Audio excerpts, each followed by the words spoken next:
जय हनुमान दोस्तों, आप सभी का हमारे चैनल पर स्वागत है। दोस्तों, हनुमान जी की पूजा तो हम सभी करते हैं और दोस्तों हमारे आसपास मंदिरों में या तो हनुमान जी की वानर रूप में मूर्ति होती है या फिर हनुमान जी की पंचमुखी रूप में मूर्ति होती है। और दोस्तों, हनुमान जी के वानर रूप के बारे में तो हम सभी जानते हैं, लेकिन आज हम जानेंगे कि हनुमान जी ने आखिर पंचमुखी हनुमान रूप क्यों धारण किया था। तो दोस्तों, पौराणिक कथा के अनुसार जब रावण और श्री राम का युद्ध चल रहा था तो रावण को ये आभास हो गया था कि उसकी हार निश्चित ही है और वो मनी में घबरा गया और उस घबराहट के मारे वो अपने भाई अहिरावण के पास गया, जो कि तंत्र विद्या में बहुत माहिर था, क्योंकि अहिरावण की माता भी तंत्र विद्या जानती थी। इसलिए अहिरावण एक बहुत ही बड़ा तांत्रिक और छली राक्षस था और अहिरावण एक बहुत ही मायावी राक्षस था। जब श्री राम और रावण की सेना के मध्य युद्ध हो रहा था तब अहिरावण ने अपनी माया से सभी वानर, सुग्रीव और संपूर्ण सेना को निद्रा में डाल दिया और श्री राम और लक्ष्मण दोनों भाइयों का अपहरण करके पाताल लोक में ले गया। और जब कुछ समय पश्चात माया का प्रभाव कम हुआ, संपूर्ण सेना चौंक गई कि श्री राम और लक्ष्मण तो यहाँ है ही नहीं।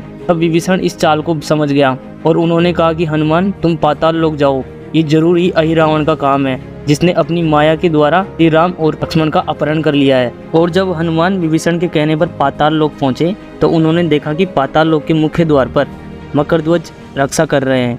तब मकरध्वज और हनुमान जी के बीच में युद्ध हुआ और जहाँ हनुमान जी ने मकरध्वज को उसकी ही पूंछ के द्वारा उसको बंदी बना दिया और पाताल लोक के अंदर प्रवेश कर गए। पाताल लोक पहुंचकर हनुमान जी ने देखा कि श्री राम और लक्ष्मण को अहिरावण के द्वारा बंदी बनाया गया है और अहिरावण को वरदान था कि उसकी माँ के द्वारा पांचों दिशाओं में जलाए गए 5 दिए अगर एक ही समय पर बुझा दिए जाते हैं किसी एक के द्वारा तो अहिरावण का वध किया जा सकता है। क्योंकि हनुमान जी इस वरदान के बारे में जानते थे, इसलिए उन्होंने अपना पंचमुखी रूप धारण किया और वो 5 दिए एक साथ बुझा दिए और अहिरावण का वध कर दिया और श्री राम और लक्ष्मण को पाताल लोक से मुक्त कराकर वापस लंका ले आए और तभी से हनुमान जी की पंचमुखी रूप की पूजा की जाने लगी। तो दोस्तों, अब हम जानते हैं हनुमान जी के उस पंचमुखी रूप के बारे में। दोस्तों, रामायण के मुताबिक हनुमान जी के प्रत्येक मुख में त्रिनेत्र है, यानी 3 आँख और 2 भुजाएं हैं। 5 मुख नरसिंह, गरुड़, अश्व, वानर और वराह रूप है। पौराणिक कथा के अनुसार हनुमान जी के 5 मुखों का अवतार भक्तों के कल्याण के लिए हुआ है। इसमें पश्चिम दिशा की ओर गरुड़ है और इनकी पूजा करने से हर तरह का विघ्न हट जाता है। और दोस्तों, उत्तर दिशा में वराह रूप है। इनकी आराधना करने से धन संपत्ति, ऐश्वर्य, दीर्घायु, उत्तम स्वास्थ्य की प्राप्ति होती है। दोस्तों, दक्षिण मुखी रूप भगवान नरसिंह का है, जो भक्तों के भय, चिंता, परेशानी दूर करने के लिए है।